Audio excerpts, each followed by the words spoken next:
भोंदू बाबा प्रकरणात जे कोणी दोषी असतील त्या सगळ्यांवर कारवाई केली जाणार आहे। एखाद्या व्यक्तीचे त्या भोंदू बाबासोबत फोटो आहे म्हणजे लगेच तो गुन्हेगार आहे असं होत नाही।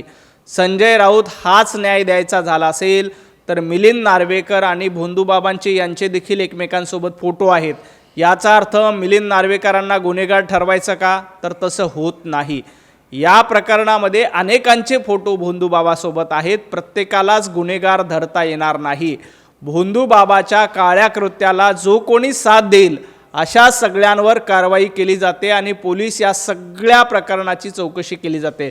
परंतु तुम्ही जाणीवपूर्वक सरकारला बदनाम करण्यासाठी 9 मंत्री आहेत, 9 मंत्र्यांना सहआरोपी करा अशी मागणी करतायत। जर हाच न्याय लावायचा झाला तर उद्धवजी ठाकरे मुख्यमंत्री असताना भोंदू बाबाच्या आश्रमाला कुणाच्या सांगण्यावरून पाणी दिलं त्यांना देखील सहआरोपी करायचं का? तत्कालीन मुख्यमंत्री उद्धवजी ठाकरे होते, मग त्यांना देखील भोंदू बाबाच्या प्रकरणामध्ये सहआरोपी करायचं का?